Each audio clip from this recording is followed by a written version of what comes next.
안녕하세요. 전산 세무 2급 제80회 기출문제 이론편 보겠습니다. 문제 1번. 다음 중 당좌 자산 내에 별도 표기하는 항목의 예가 아닌 것은 당좌 자산이 아닌 것을 고르십시오. 뭐 그 뜻이다. 그지요? 선급비용 당좌 자산 맞고요. 임차보증금 요거는 비유동자산에 해당한다. 그지요? 따라서 정답은 2번이 되겠습니다. 3번 단기 투자자산. 단기 투자자산은 뭘 합한 의미라고요? 단기 금융상품, 단기 대여금, 단기 매매 증권을 합한 개념이 단기 투자자산이라고 했습니다. 당연히 당좌자산에 해당한다. 매출채권 당좌자산에 해당한다. 됐습니다. 문제 2번. 재고자산의 원가 흐름에 대한 가정 내용 중 옳지 않은 것은? 개별법은 실제 물량의 흐름과 원가 흐름을 정확하게 일치시킨다. 맞다, 그죠? 실무적으로 적용하는 것이 거의 불가능한데 만약에 적용할 수 있다면 제일 정확하다 이겁니다. 2번. 이동평균법은 재고자산의 수량이 바뀔 때마다 단가를 새로 평균 내는 방법으로서 실지재고조사법 하에서의 평균법이다. 틀린 지문이다. 그지요? 평균법은 총평균법과 이동평균법으로 나눌 수 있는데 이동평균법은 어떻게 해요? 매입할 때마다 새롭게 평균 단가를 구하는 방법이라고 했습니다. 그러다 보니까 이렇게도 표현한다고 했습니다. 계속 기록법 하에서의 평균법이다라고 표현하는 경우가 가끔 있다라고 했습니다. 그거가 출제된 거고요. 그래서 요 2번 지문이 틀렸고 맞게 되려면 실지재고조사법이 아니고 계속 기록법 하에서의 평균법이다. 그렇게 해야 맞다 이겁니다.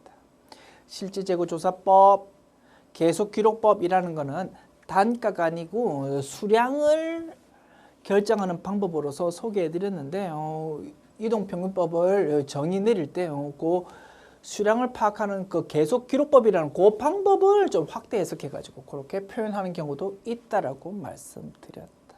됐습니다. 그래서 2번이 정답이고요. 3, 4번 확인합시다. 후입선출법은 물가 하락 시 선입선출법보다 이익이 상대적으로 과대 계상된다. 뭐 푸는 방법이 여러 가지 있을 수 있습니다. 자, 우리가 일반적으로 가정을 어떻게 한다고 했습니까? 물가가 상승하고 기말 재고가 기초 재고보다 수량이 작지 않다라는 가정하에서 우리 결론 내릴 수 있었습니다. 선입선출법, 평균법, 후입선출법 이런 방법을 적용했을 때 결과치가 어떻게 나온다고 했습니까? 선입선출법이 기말 재고 금액이 제일 크게 나타났고 그러다 보니까 당기순이익이 제일 큰 결과로 나타나더라고 우리 결론 정리했었다 이겁니다. 지금 지문은요. 일반적인 가정은 물가가 상승한다라는 가정이었는데 물가가 하락한다라고 지금 되어 있다 이겁니다. 그러면 결과치가 정반대로 나타날 거다. 그죠? 선입선출법이 기말 재고가 제일 작고 그러다 보니까 당기순이익이 제일 작다라고 결론 내려진다 이겁니다. 후입선출법은 선입선출법보다 이익이 과대 계상된다. 이익이 당기순이익이 높다. 말 된다. 그죠? 그래서 맞다라고 해석할 수 있다. 이렇게 풀어도 되고 또는 이해를 통해서 분석해도 됩니다. 보십시오. 물가가 점점 떨어진답니다. 그러면 옛날에 샀던 물건보다 엊그저께 샀던 물건이 더 싸더라 이겁니다. 후입선출법은 뭐다고? 제일 최근에 산 것이 먼저 팔린다라고 가정하는 거라고 했습니다. 제일 최근에 샀던 싸게 주고 사온 물건이 비용으로 되니까 비용이 작아지는 거다. 그렇지? 다른 방법보다 비용이 작아지니까 당기순이익은 제일 큰 거지 뭐. 됐습니다. 그렇게 이해로 분석하셔도 되겠다. 됐죠? 4번. 선입선출법은 후입선출법보다 수익비용 대응이 부적절하다. 선입선출법은 먼저 사온 물건이 먼저 팔리는 걸로 가정하는 방법이라고 했습니다. 그러면 매출 원가가 기록되는 것들을 뭐라고 예전에 사왔던 쾌쾌묵은 물건이 비용으로 처리되다 보니까 수익 비용 대응에 있어서는 조금 미흡한 면이 생긴다고 했습니다. 그죠? 그 내용이니까 맞다. 됐습니다. 우리 열심히 공부했던 내용 다시 한번 문제 풀면서 복습해 보았습니다.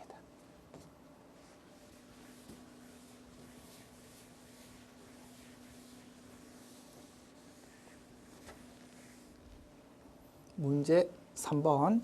다음 중 자본의 구성 요소가 아닌 것은 자본의 구성 요소, 자본금, 자본잉여금, 자본조정, 기타 포괄손익 누계액, 이익잉여금 뭐 이런 것들이 있었다 그죠? 그래서 자본 구성 요소 아닌 것, 자본 변동표가 될 것입니다. 4번이 정답. 됐죠? 좀 되게 생뚱맞은 지문으로 느껴진다 그죠? 됐습니다. 문제 해결했고요. 참고로 자본 변동표는 뭐라고요? 재무제표의 종류 중에 하나였습니다. 자본의 구성 요소에 대해서 기초 금액이 얼마고 기말 금액이 얼마고 각각 증감이 어떤 식으로 이루어졌다라고 그 내역을 나타내는 서식이 자본 변동표라고 말씀드렸습니다.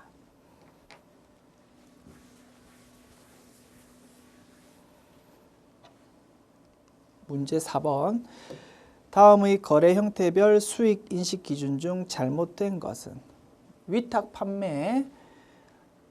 위탁 판매는 언제 매출 인식합니까? 우리가 홈쇼핑에 물건 팔아주세요라고 맡겼다 이겁니다. 언제 매출 인식한다고? 홈쇼핑이 우리 물건을 잘 광고해가지고 우리 물건을 고객한테 팔았을 때, 수탁자가 우리 물건 팔았을 때 우리 위탁자는 매출을 인식한다 이겁니다.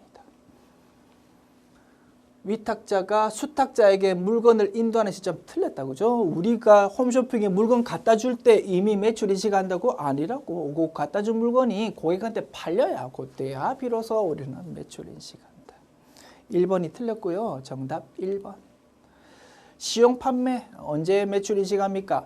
한 달 써보시고 마음에 안 들면 반품하세요라는 조건으로 물건 파는 것이 시용 판매라고 했습니다. 언제? 고객이 이 물건 마음에 듭니다라고 의사표시할 때 우리 매출 인식한다. 즉 바꿔 말하면 한 달이 되도록 반품 기간이 지나도록 반품 안 하면 이제 그때 한 달 됐을 때 고객이 매입하겠습니다라고 의사표시한 거다 이겁니다. 그때 매출 인식한다고 했다. 고객이 구매 의사표시한 시점. 됐죠? 3번 상품권 판매. 상품권을 언제 상품권 판매했을 때 언제 매출 인식한다고 했습니까? 우리 회사가 구두 만드는 회사입니다. 저 구두 상품권을 발행해서 막 팔았다 이겁니다. 그러면 상품권 팔 때 돈 들어옵니다. 그때 매출 인식한다 안 한다? 안 한다고. 그 상품권 들고 있는 고객이 우리 매장 와가지고 구두 주세요라고 그 상품권을 들이밀고 재화인 구두하고 바꿔갈 때 그때 우리는 매출 인식한다고 했습니다. 상품권 판매로 돈 들어왔을 때는 좋아할 필요 없다. 일단 돈 들어온 거에 대해서 뭘로? 선수금이라는 부채로 기록할 수밖에 없다라고 말씀드렸다.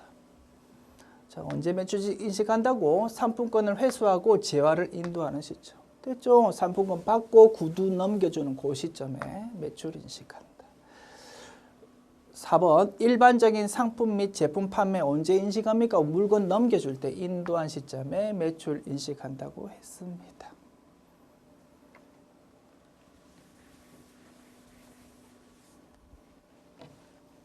문제 5번.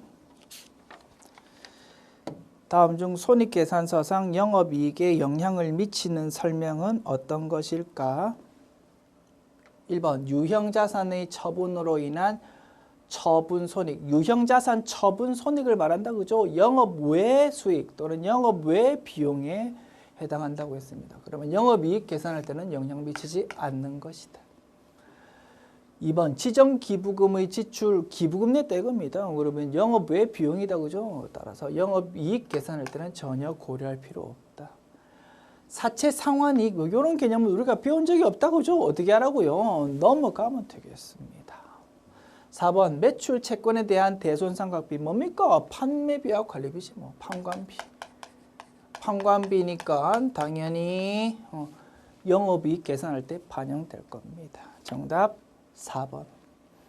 여러 번 말씀드렸습니다. 우리가 문제 풀다 보면 회계가 워낙 방대하다 보니까 우리가 접하지 못했던 생소한 개념이 이렇게 등장하는 경우가 있다고 어떻게 하라고 넘어가자. 됐죠? 그거 말씀드리고 싶고요. 뭐 이러한 개념이 다시 출제될 가능성은 별로 높아 보이지 않는데 문제 등장했으니까 설명은 드려볼게요. 사채 상환이 우리 회사가 사채를 발행했습니다. 사채 발행하면 일단 돈 들어올 거다, 그죠? 사채라는 성격이 뭡니까? 불특정 다수한테는 돈 빌린 거다 이겁니다. 그 돈 빌릴 때 사채라는 증권을 발행한 거지. 자, 우리가 사채 발행하면 어떻게 하면 됩니까? 이제 사채에 적혀 있는 이자를 따박따박 줘야 됩니다. 그 다음에 만기가 되면 이제 그 원금을 갚아야 된다 이겁니다. 그것이 사채인데 경우에 따라서 만기가 되기 전에 우리가 사채를 상환하는 경우도 있을 거다 이겁니다. 우리 회사 장사가 잘 돼가지고 돈이 좀 생겼어. 그러면 빚부터 갚을 거다, 그지? 빚을 갚고 싶습니다. 사채 같은 거 우리가 발행했는데 그거를 빨리 사와가지고 빚을 갚아버리고 싶다 이겁니다. 그것이 사채 상환이지 뭐. 사채 상환할 때 우리 회사에 적혀 있는 사채 금액이 있을 거다, 그죠? 그 금액보다 비싸게 주고 갚을 수도 있을 거고 싸게 주고 갚을 수도 있을 거다 이겁니다. 경우에 따라서 그러면 사채 상환이 이게 뭡니까? 장부에 적혀 있는 사채 금액보다 싼 금액으로 빚을 갚아야 했습니다. 그럴 경우는 차이 나는 금액을 이익으로 기록해야 되겠다, 그죠? 그때 쓰는 계정 과목이 사채 상환 이익이라는 계정 과목이고요. 수익 계정 과목으로서 영업 외 수익에 해당된답니다. 그래서 영업이익 계산에서는 영향을 미치지 않는다. 됐죠? 어이.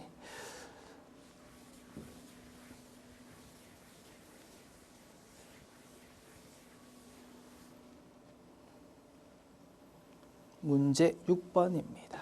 다음 중 고정원가, 단위당 원가의 원가 행태를 나타내는 것은 세로축은 단위당 원가, 가로축은 조업도를 나타낸다.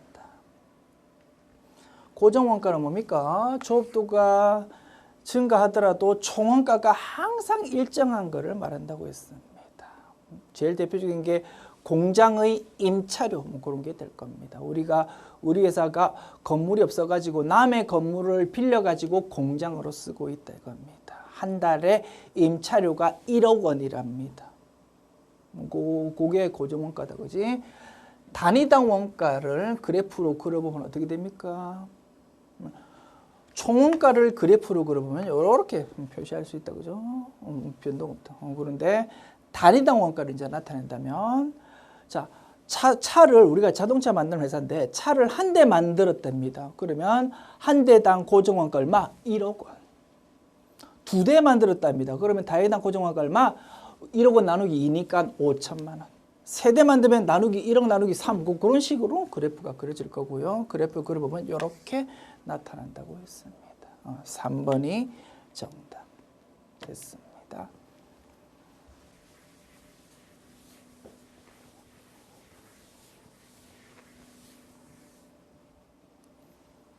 문제 7번. 주식회사 유한제지의 제조간접비 예정 배부율은 작업시간당 2,500원이다. 예정 작업시간이 4,000시간, 실제 작업시간이 5,000시간이고 제조간접비 배부 차이가 30만 원, 과대 배부를 하면 실제 제조간접비 발생액은 얼마일까요? 단골 메뉴다, 그죠? 자, 예정 배부액은 어떻게 구한다고요? 예정 배부율 곱하기 실제 조업도라고 했습니다. 그래서 항상 이런 문제 나올 때 실제 조업도랑 예정 조업도가 이렇게 제시된다 이겁니다. 이 중에서 뭐 실제 조업도 요거를 사용하죠. 요것이 예정 배부 금액 나올 거고요. 2,500 곱하기 5,000 그러면 1,250만 원 계산됩니다. 요게 예정 배부 금액인데 배부 차이가 30만 원 과대 배부랍니다. 여기 너무 크게 배부한 금액이래요. 그러면 실제 발생 금액은 요 금액보다 작다, 그죠? 얼마만큼? 30만 원 작은 거지 뭐. 그러면 실제 발생 금액은 1,220만 원으로 계산될 겁니다. 정답은 3번. 지웁니다.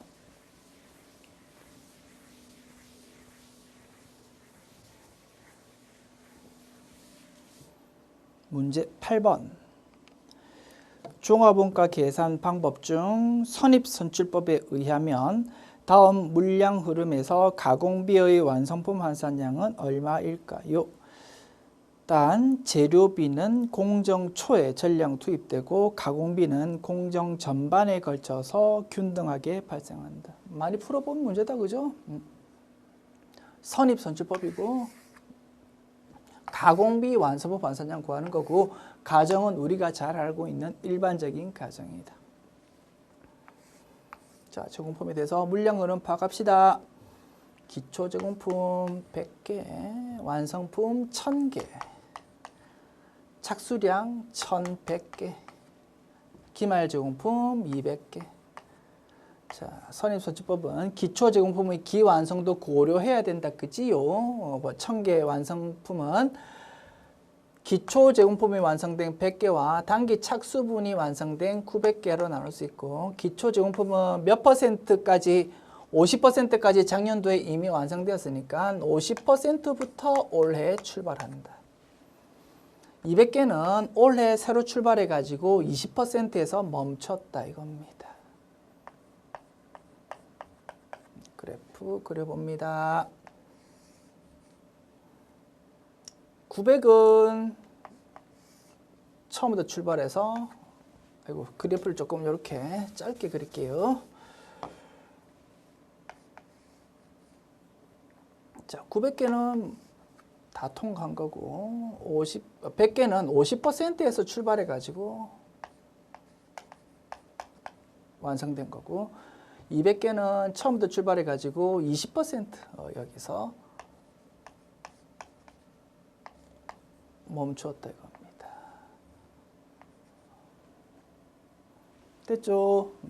재료비, 가공비, 완성품 환산량을 구하는데 지금 묻고 있는 거는 가공비의 완성품 환산량 묻고 있으니까 뭐 재료비는 굳이 구하지 맙시다. 900개는 그대로 묻지도 따지지도 않고 적어주면 되고, 100개는 50% 출발했습니다. 그러면 100개 곱하기 50%만큼 가공비를 받았을 거다 이겁니다. 그러면 완성품 환산량 50이라고 표현할 수 있겠고, 요 200개는 처음부터 출발해서 20%에서 멈췄습니다. 그러면 200개 곱하기 20% 40개로 표현할 수 있을 겁니다. 50 플러스 900 플러스 40 그러면 990개 그렇게 계산할 수 있겠다. 정답은 1번 되겠습니다. 지웁니다.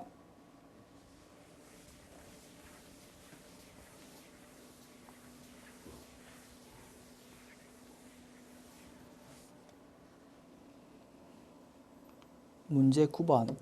보조 부문 원가를 제조 부문에 배부하는 기준으로 가장 적합한 것은, 자, 1번 건물 관리 부분의 원가를 각 부문에 배부해야 된답니다. 뭐 기준으로? 건물이 있습니다. 공장 건물이 있습니다. 공장 건물 지키는데 경비 요원이 필요할 겁니다. 그죠? 경비실 아저씨한테 월급 줘야 된다 이겁니다. 그 월급 주는 거에 대해서 각 부문으로 이제 배부해야 되는데, 뭐 기준으로 배부하면 되겠습니까? 면적 기준이지 뭐. A 부문은 엄청 공장에 차지하는 면적이 크다. B 부문은 좀 작게 차지하고 있다. 그러면 어떻게 A 부문이 당연히 돈을 좀 많이 부담해야 될 거 아닙니까? 그죠? 지키는데 좀 시간이 더 많이 걸릴 거니까. 따라서 종업원 수보다는 면적이라는 것이 적합할 겁니다. 종업원 복리후생 부문, 종업원들 복리후생을 서포트하는데 돈이 좀 들어간답니다. 그 돈을 각 부문에 배부해야 된답니다. 뭐 기준? 종업원 수지 뭐. A 부문은 100명이고 B 부문은 5명이고, 그러면 당연히 A 부문에 뭔가 노력이 많이 필요할 거 아닙니까? 그죠? 그쪽에서 돈 많이 부담해야 된다. 그래서 2번이 적합할 겁니다. 정답은 2번 되겠다. 3, 4번 확인합시다. 자, 식당 부문. 공장에 구내 식당이 있습니다. 거기 돈 들어갈 겁니다. 그 돈을 각 제조 부문이 부담해야 됩니다. 누가 많이 부담해야 되겠습니까? 직원 많은 부문이 부담해야 되겠지. 100명 직원이 부문하고 5명 직원이 부문하고 누가 밥 많이 먹겠습니까? 당연히 100명이 많이 먹겠지. 그지? 그래서 종업원 수 기준으로 배부해야 될 거고. 구매 부문.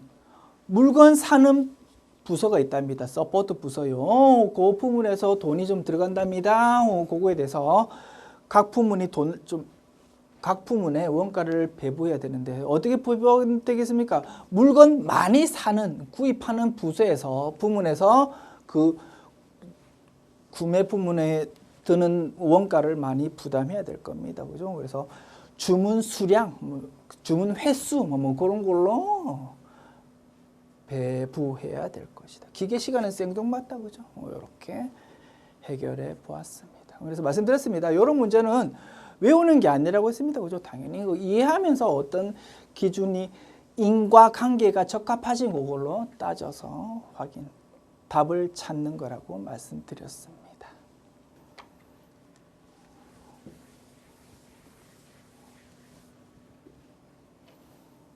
문제 10번.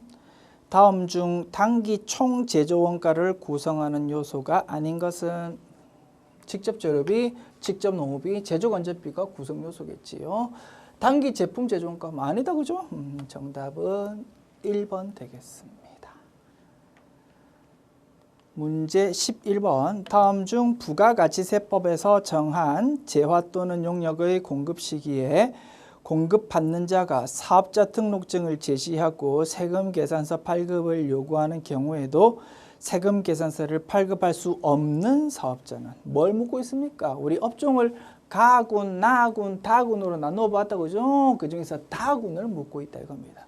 그 업종의 성격상 세금계산서를 발급할 수가 없고 영수증만 발급할 수 있는 업종을 말한다고 했습니다. 어떤 업종이요? 여객 운송업이 있었습니다. 그 다음에 모기미 형제들, 목욕, 이발, 미용 그런 업종도 해당되고 입장권 발행 사업 그런 업종들도 다군에 해당한다고 했습니다. 그 업종을 찾아보자. 소매업은 나군이고 그죠? 세금계산서도 발급할 수 있고 영수증도 발급할 수 있는 업종. 따라서 상대방이 사업자 등록 제시하면서 세금계산서 발급해 주세요라고 요구하면 군소리 하지 말고 반드시 세금계산서 발급해야 되는 업종이다.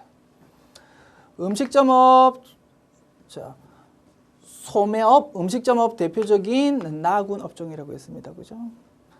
전세 버스 운송 이것도 나군이라고 했습니다. 정답은 4번이 되겠다. 그죠? 여객 운송업에 속하는 항공업. 공항에서 세금계산서 끊어달라고 난리를 치면 부끄럽다 안 부끄럽다? 부끄럽다고 했습니다. 그죠? 거기서는 세금계산서 끊어줄 수가 없다고. 다군에 해당한다.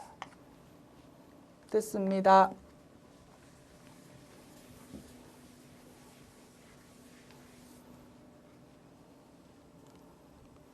문제 12번. 다음 중 부가가치세법상 면세 대상이 아닌 것은? 과세 면세 판단하는 문제다. 그지요? 국내에서 생산된 애완용 돼지, 식료품, 미가공 식료품의 경우에는 국내에서 생산된 거든 수입한 거든 전부 다 면세고 먹지 못하는 농축수 임산물의 경우에는 국내에서 생산된 것만 면세라고 했습니다. 애완용 돼지, 돼지라고 애완용을 잡아먹지는 않지 않습니까? 그죠? 그래서 관상용 식물, 그다음에 관상용 열대어 이런 것들은 농축수 임산물이면서 식료품이 아닌 걸로 분류한다고 했습니다. 그런 거는 국내에서 생산된 것만 면세다 이겁니다. 국내에서 생산되었다고 했다고 그죠? 그래서 이거는 면세다. 됐죠? 산후 조리 용역 이런 거 우리 공부한 적 없다 그죠? 어떻게 하라고? 넘어가라고. 국민주택 규모를 초과하는 주택의 임대. 주택의 임대는 주택 면적에 관계없이 면세라고 했습니다. 그죠? 100평짜리 아파트를 빌려준다고 또 면세라고 했다. 그죠? 상가 부수 토지의 임대 용역. 자, 토지를 사고 파는 거는 당연히 면세인데 토지를 임대하는 거는 실무상 적용의 어려움 때문에 할 수 없이 과세라고 규정했다고 했습니다. 다만 토지의 임대가 주택의 임대가 면세다 보니까 예외적으로 토지 중에서 주택에 부수되어 있는 토지라면 면세라고 규정할 수 있겠지만 그 외의 토지의 임대는 전부 과세입니다라고 정리했었다. 그죠? 상가의 부수 토지랍니다. 주택 아니다, 그죠? 주택이 아닌 부수 토지의 임대는 실무상 편의성을 위해서 뭘로 과세라고 규정했었다, 정리했었다고 됐습니다. 그래서 정답은 4번이 되겠다. 됐습니다. 말씀 계속 강조드립니다. 우리가 접하지 못했던 생소한 지문이 나왔다 어떻게 넘어가라 이겁니다. 그렇게 강조드리고 싶고요. 문제에서 뭐 이 내용 나왔으니까 설명드릴게요. 의료 보건 용역이 면세다, 그죠? 그 연장선상으로 기존에는 옛날에는 그 법에 없고 예규 같은 데 있었습니다. 국세청에 이거 과세입니까 면세입니까 라고 막 질문하면 이제 국세청에서 서면으로 답을 해준다 이겁니다. 그런 거를 예규라고 부르는데요. 그래서 예규에 있던 겁니다. 산후조리원은 과세입니까 면세입니까 라고 물어보니까 이제 국세청에서 막 논의를 했겠지. 그래서 면세입니다 라고 답을 주었답니다. 그 내용이 이제 얼마 전에 법적으로 시행령이라는 규정으로 딱 규정이 되었습니다. 산후조리원도 의료보건용역의 연장선상에서 면세로 봐줄게요 라고 규정했답니다. 됐죠? 그 내용이 출시된 거고요. 됐습니다. 말씀드렸습니다. 뭐 요 내용이 또 나온다 그런 게 중요한 그럴 가능성은 별로 높지 않고요. 어떻게 생소한 개념이 나오더라도 우리가 알고 있는 키포인트로 답을 찾자. 그것이 훨씬 중요합니다. 됐습니다. 지웁니다.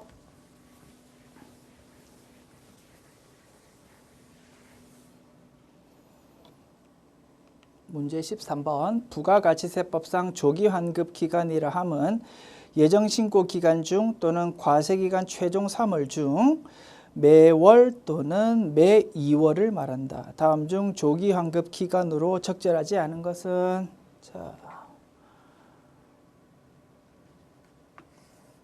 1기를 예를 들까요?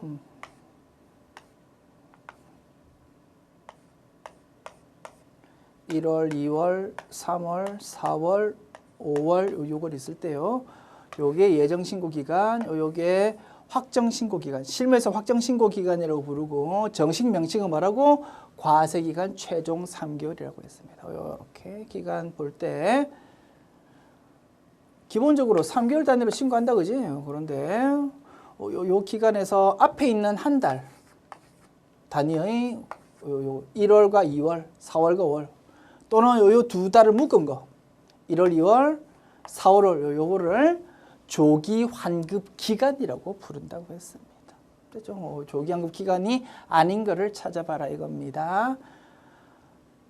아이고 이게 2기 기준으로 나왔네요. 그러면 달을 좀 고칩시다. 7, 8, 9, 10, 11, 12 그죠? 이렇게 달력을 좀 고쳤습니다. 그러면 7월 조기환급 기간 맞고요. 7월하고 8월 이것도 조기환급 기간 맞고 9월하고 10월 9월하고 10월은 지금 기간 자체가 틀린 거잖아요. 그죠? 얘 앞에는 예정신고 기간이고 뒤에 거는 과세기간 최종 3월이고 요거 두 개를 합해가지고 뭐 어쩌고 저쩌고는 안 됩니다. 각각 따로 신고가 돼야 된다. 정답은 3번이고요. 4번 11월 요것도 당연히 조기 환급 기간이 맞고 됐습니다. 지웁니다.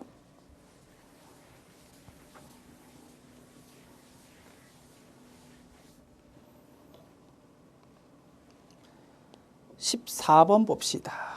다음 중 소득세법상 원천징수 대상소득과 원천징수 세율이 잘못 짝지어진 것은 1번 비영업대금의 이익은 몇 프로? 25%라고 했습니다. 정답은 1번 되겠네요.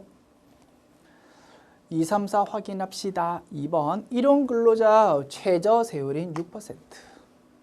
복권 당첨 소득 중 3억 원 초과분은 30%.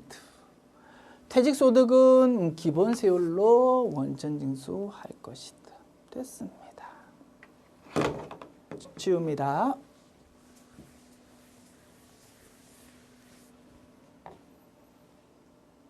문제 15번. 다음 중 소득세법상 중간연납에 대한 설명으로 옳지 않은 것은 1번. 과세기간 중 신규로 사업을 시작한 자는 중간연납 대상자가 아니다. 맞다, 그죠? 실무에서 중요하다고 했습니다. 신규 사업자는 중간연납할 필요 없다. 2번. 중간연납에 대한 고지를 받은 자는 11월 30일까지 고지된 세액을 납부해야 된다. 그래서 11월 말까지가 중간연납 기간이다라고 말씀드렸고, 조금 더 기억에 오래 남으려면 이렇게 기억해도 될 겁니다. 확정 신고를 언제 합니까? 그 다음 연도 5월에 한다, 그죠? 그 다음 연도 5월로부터 6개월을 앞으로 당기면 될 겁니다. 그게 중간연납 기간. 언제? 11월 말이다. 그 다음 중간연납은 관할 세무서장의 고지에 따라 납부하는 것이 원칙이다. 고지 금액을 납부하는 게 원칙이라고 했습니다. 그러면 정답 4번 되겠네요. 중간연납 추계액이 중간연납 기준액의 50%에 미달하는 경우 중간연납 추계액을 중간연납세액으로 한다. 이게 틀렸다 이겁니다. 기본적으로 작년도에 냈던 세금의 50%, 절반만큼이 고지되는데 우리 회사가 올해에 사업해보니까 너무 장사가 안 됩니다. 좀 세금 좀 작게 내고 싶습니다. 라고 할 수 있다고 했습니다. 그 기준점은 몇 퍼센트? 50%가 아니고 30%. 됐습니다. 지금까지 제80회 기출문제 풀어보았습니다. 수고하셨습니다.